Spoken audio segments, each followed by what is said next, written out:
I'm usually not the biggest fan of TV, so a show has to have something pretty special to get me hooked. In Mr. and Mrs. Smith, it's moments like these. Maya Erskine Hi. and Donald Glover play Jane and John Smith in this new TV show that very loosely adapts the iconic 2005 action film starring Angelina Jolie and Brad Pitt. The creators of the new show do something you might not have heard of. They take a really good concept that an old piece of media popularized and they, hold on to your hats, ladies and gentlemen, they created a new version of it. Wow! Thank you. Thanks. Instead of having a central concept where Mr. and Mrs. Smith work for separate agencies and try to keep that secret from one another, which is how it was in the movie, in the show, they're explicitly brought together by the same agency with the reasoning that a married couple is more indiscreet than a solo agent. You draw less attention as a couple. You're less likely to defect if you're relying on a partner. It's an old KGB tactic. The new concept, albeit completely different, stands on its own 2 feet. Bringing 2 strangers together into a marriage has been proven to be a concept that is extremely interesting, if not relatable. I mean, just look at all the reality TV show producers making millions off of it. I've met the person I want to spend the rest of my life with. I've never seen her before. And here, written scenes give this idea new life within dramatic performances by these 2 wonderful actors. And that's what makes this show stick for me. The decision to take what was once an action-packed blockbuster with its central appeals being sex and guns and converting it to a story with a comparable studio-backed budget that instead focuses on the relationship. Things like codependency, communication, and Donald Glover getting super horny at night. Hey, I didn't know if we were supposed to say goodnight or not.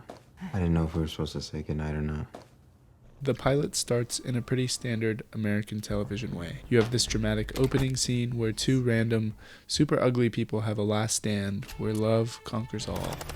And then it cuts to people that are completely unrelated going through a job interview process that tells you everything you have to know about these 2 strangers.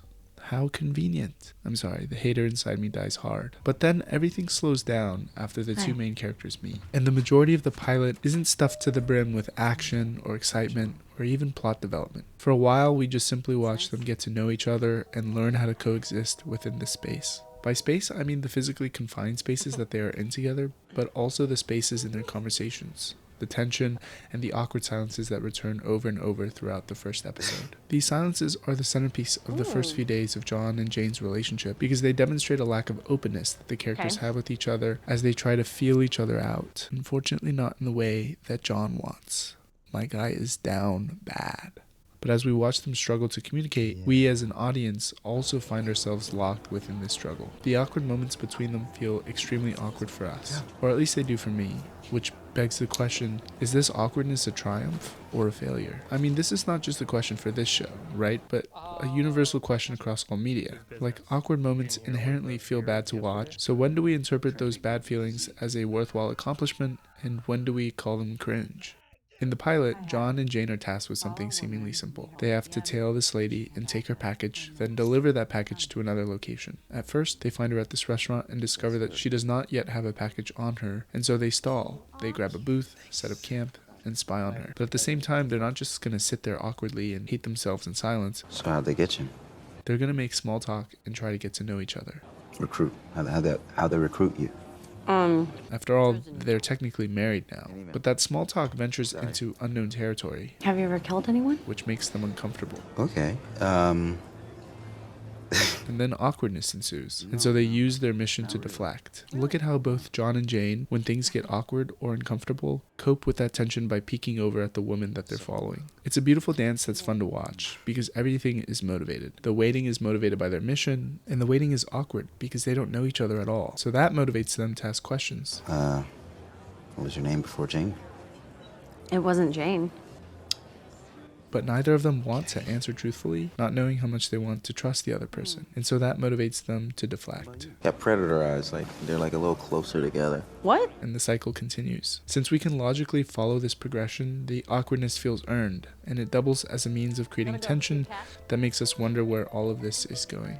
Regardless, they get through the awkwardness. Sticking to each other through that awkwardness becomes a sacrifice that earns them something in return. Finally, in the next scene, they become a tiny bit more candid with one another. It becomes clear that John wants to get to know Jane. Okay, you gotta give me something. That's on the forefront of his mind, whereas Jane is more focused on not wanting to fail this mission. These elements were hinted at in the last scene, but now they feel more comfortable expressing it out loud to each other. And when Jane asks this crucial question, What do you think happens if we fail? what happens if we fail? We get to observe a bit of true vulnerability from both of them. Jane likes to sit in the anxiety surrounding that question. Being able to constantly think about it and think about the failure that could potentially happen motivates her to not fail. And we learn, oh, so that's why Jane is so focused on the mission. Whereas John deflects. We won't fail. We won't fail, he says confidently. But it's clear that it's false confidence. He's just as scared as Jane about failure, and so we learn, oh, so that's why he wants to get to know Jane. It's a way of distracting himself from thinking about something that genuinely scares him. We won't fail. That's good writing and directing. The show lets us sit in these small moments, and rather than rush forward with a mission, they allow us to actually piece these things together about these two individuals. It's a surface level understanding of who they are, but that's what all the other episodes are for. These are the building blocks for what will come later and what will eventually form into a deep and nuanced understanding of them both. That's the beauty of television writing. That's the kind of television that I look for. Nice to meet you too. But then the second episode kind of fumbles the bag. John and Jane are tasked with identifying the highest bidder for a specific item at a silent auction, and then administering one and only one dose of a truth serum without any witnesses. They're able to identify the bidder pretty quickly, and somehow Jane is able to get him alone with this question. I have a silly idea. How about you and I go somewhere private and we pay one of the cater waiters to do whatever we want? What would that be? Which I guess makes sense and is a little funny, but it's a little ludicrous that something like that would work. And now you'd imagine that the hardest part of the job is over, right? Like as soon as you get him in a separate room, you just get him with the needle and it's done. Like right here. Jane, what are you waiting for? Just do it. What is stopping you? And then this happens. You two. Now, you're both dogs. Which I get it. It's supposed to be funny and awkward and whatever. Haha, billionaires are so weird and quirky. Haha. And then this happens. Which really doesn't make sense, how they couldn't have coordinated that better, given that they've had like 10 minutes in a private room with this guy. And things get even more ridiculous. Now that the guy is double truth serumed up, he's on the stage, and just revealing the most foul truths about all the other rich people in the room. Philip uses the other island, not for embezzlement, for sex. Oh, no. It's a shame that nobody could have stopped him, right? Like the MC couldn't have possibly taken the mic from him, or they couldn't have turned the mic off.